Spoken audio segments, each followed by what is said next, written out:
Bismillahirrahmanirrahim. Today our subject is contemporary issues and trends in education. Its code is 381 and lecture number 14. Today our topic is factors affecting population education. The outlines of lectures are population education, main factors, and then we shall explain each factor of population education.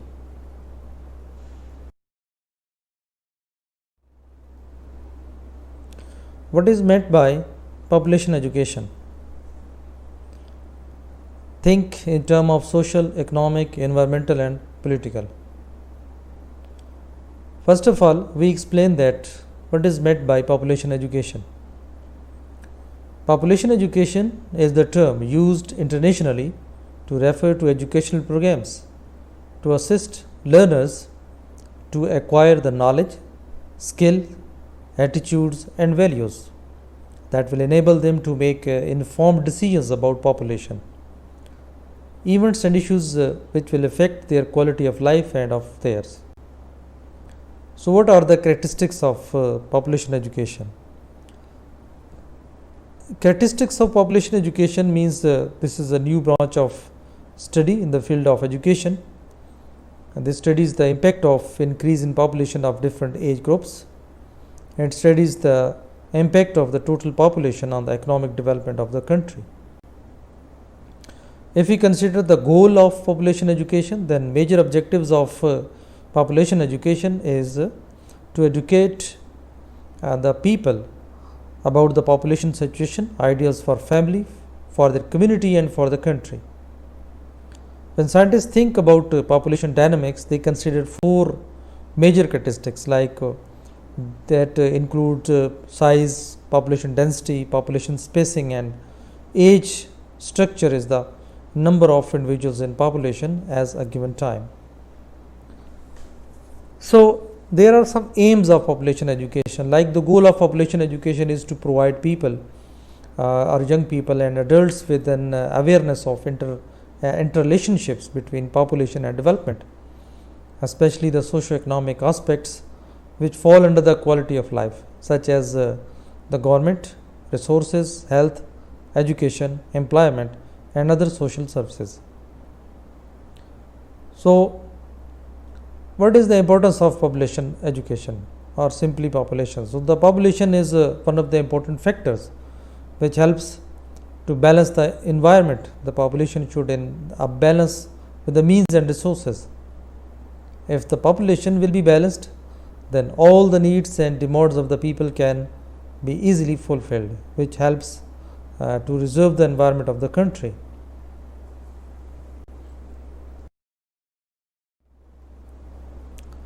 Now, what are the main factors affecting population growth?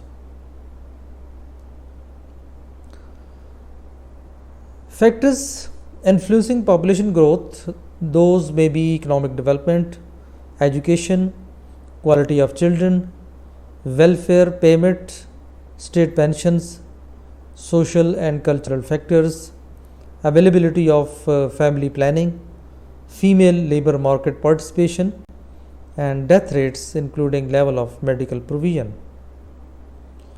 And how does population growth affects education? So, education leads to the lower birth rates and slow population growth, as it is said that this makes it easier for countries to develop. A more educated workforce also make poverty eradication and economic growth easiest to achieve combined with population growth, and it adds pressure to the system.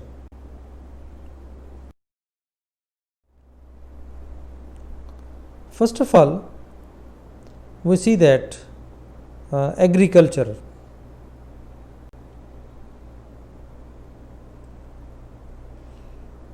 In agriculture, we see that the theories implies that population grows, catches biomass land becomes scarce relative to labor. The change in the land to labor ratio causes the price of labor to decrease relative to the price of land. So, why did farming lead to a larger population? Because farming concentrated many those resources close at land and allowed for protecting them from competitors and an increase of available resources.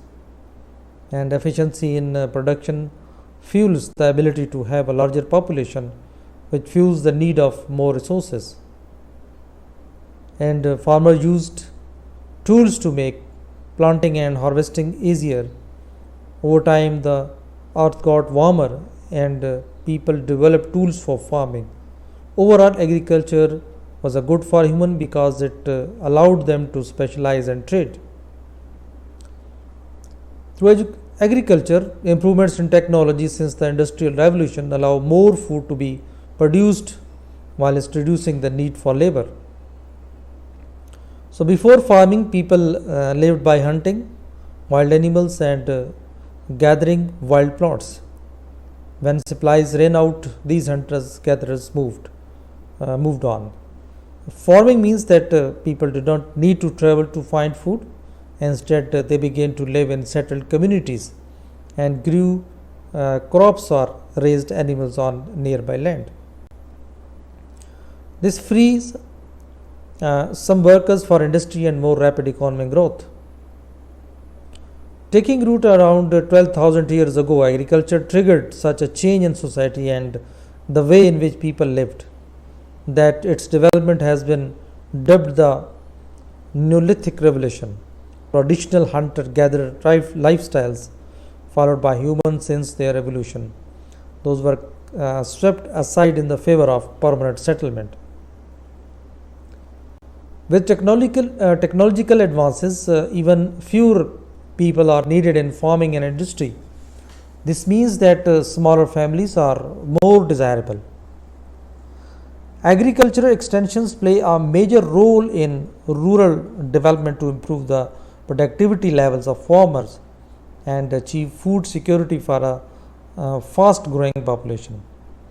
Extension helps to improve the quality of life of the rural people, which is measured in terms of the social, economic, and political well beings.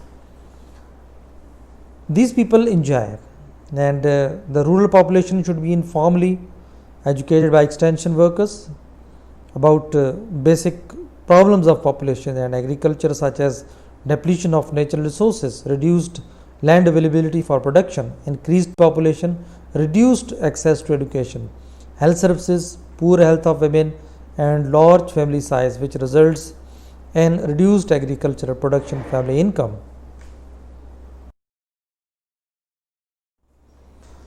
Now, what is meant by urbanization? Urbanization refers to the increasing number of people that live in urban areas. It predominantly results in a physical growth of urban areas, be it horizontal or vertical. The United Nations projected that half of the world's population would live in urban areas at the end of 2008. Rural to urban migration is common in poorer countries as cities are believed to have greater opportunities.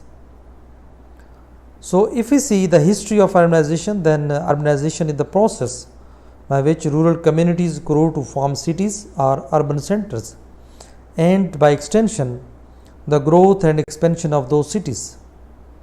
Urbanization began in ancient Mesopotamia in the Uruk period, for reasons scholars have not yet agreed on. So, there are some effects of urbanizations, like environmental effects of urbanizations. Urban population interact with their environment. Urban people change their environment through their consumption of food, energy, water, and land, and in turn, the polluted urban environment affects the health and quality of life of the urban population. Migrants often seek better educational opportunities for their children as well as health care. In urban areas, children are not needed to work on farms, and this means that people have less children. Urbanization is not all bad, it has its benefits. Efficiency. Cities are often more efficient than rural areas. Less effort is needed to supply basic amenities such as fresh water and electricity. Life in the city is much more comfortable compared to life in villages. Urbanization is a term from geography. The base of the word is the Latin urbs, which means city. The term urbanization means that lifestyle that is common in a city becomes prevalent through the change of behavior of the people living in rural areas, called functional urbanization. Now, there are some causes, like the two causes of urbanizations are natural population increase and rural to urban migration.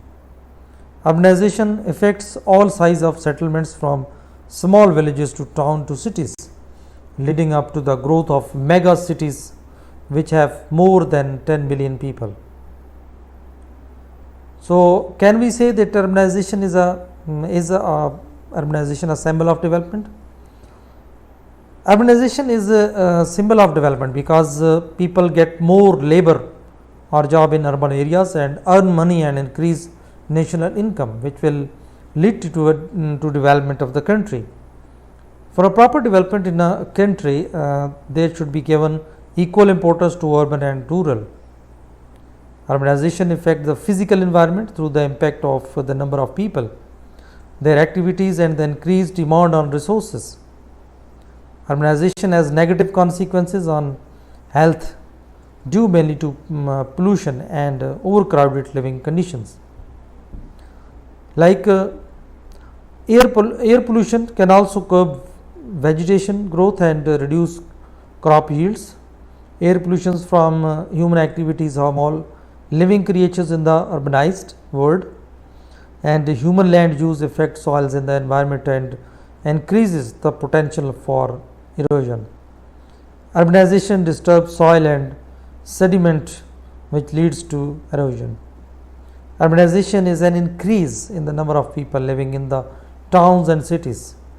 However, urbanization also has disadvantages caused by rapid and unplanned urban growth, resulting in poor infrastructures such as inadequate housing, water and sanitation, transport and healthcare services. In cities, property values or higher end space is used more efficiently. That means that more people live in the same square mile of the land than in rural areas. Another environmental advantage of cities compared to rural areas is the decrease in carbon emissions per person. Then we discussed about education. Why is education important? Education gives us a knowledge of the world around us and changes it into something better. It develops in us as a perspective of looking at life. It helps us build opinions and have points of view on things in life. People debate over the subject of whether education is the only thing that gives knowledge. A child gets the education from his experiences outside the school as well as from those within on the basis of these factors. There are three main types of education, like namely formal, informal and non-formal. So each of these types is will be discussed in the ahead sections. In developing countries, education is viewed by parents as their children's best chance for an improved standard of living, and this is an act or process of imparting or acquiring general knowledge, developing the powers of reasoning and judgment, and generally of preparing oneself or other intellectually for mature life. This is also the act or process of imparting or acquiring particular knowledge or skills as far as profession. If parents have fewer children, they have more money to spend on each child and their education. This is because education is the key to success. Without a good education, you will find it hard to achieve success in one's life. A good education is important because you will be able to think for yourself and communicate intelligently to the other people. Education is not much necessary to get successful in life. And education gives us a knowledge of the world around us and changes it into something better. It develops in us a perspective of looking at life. It helps us build opinions and have points of view on other things in life. People debate over the subject of whether education is the only thing that gives knowledge. Many parents in LEDC now have fewer children who are educated. Why? Because education is the process of facilitating learning or the acquisition of knowledge, skills, values, beliefs and habits. A right to education has been recognized by some of the governments and United Nations. In most regions, education is compulsory up to a certain age. So, there are some characteristics like education is the process of continuous reconstruction of experience. Education exhibits a wide characteristics, among which the most important are that is, education is a social process. Education occurs only in a social environment, and without it no one can acquire experience. So, why education is a key to success? Yes, education is the key to success because education makes us aware of knowledge, skills, ethics that has been there in the world, which we learn as it helps us to progress and develops further. No doubt that to be successful, hard work is must, but without education it will not yield any results. So, there are some benefits of education like poverty reduction, connecting across borders, sense of accomplishment, more productivity, better communication, critical thinking skills, identification of skills, and greater sense of discipline comes through education.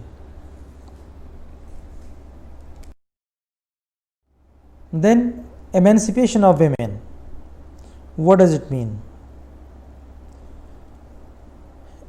Emancipation of women means opportunities for women have increased in education and the wider workforce. The term emancipation is often associated with the value of freedom. It implies freedom from legal, political, or social restrictions. It is equally a process which enables the powerless social group to gain success and control of resources in a given society. In tandem with this, women emancipation is inextricably linked to efforts or social schemes aimed at setting the women free from all type of bondage and socio-political and economic exploitation. More women are undertaking high achieving and high earning jobs. Many women are now deciding to pursue a career instead of having children.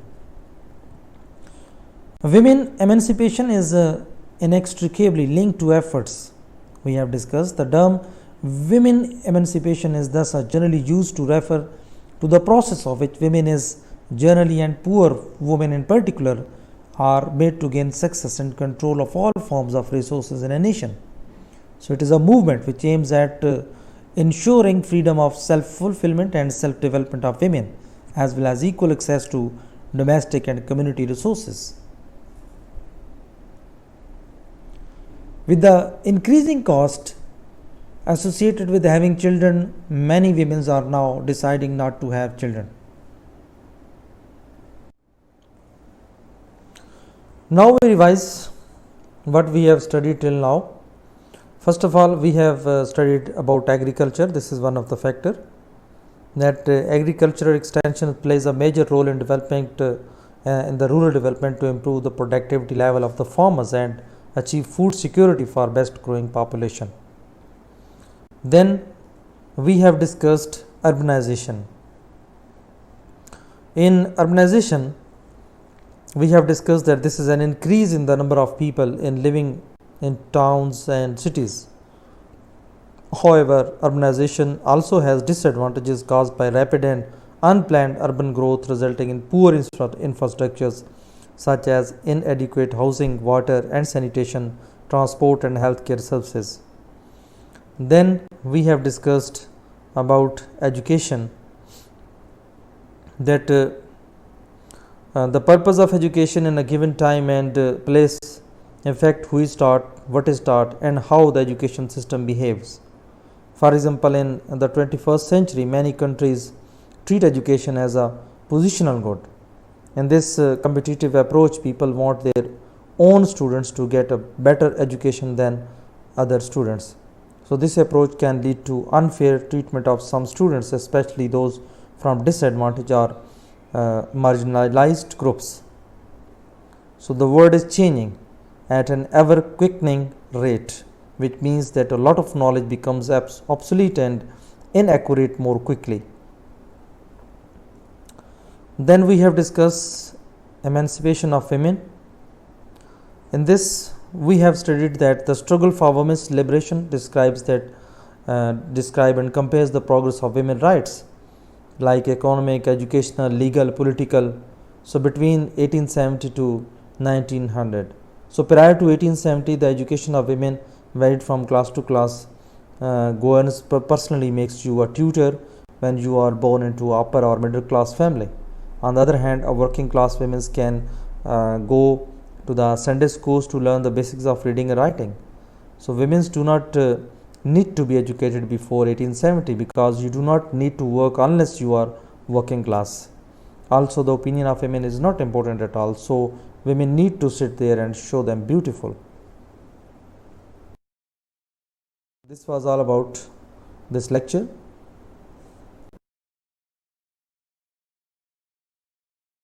Much for being with me. Stay blessed. Allah Hafiz.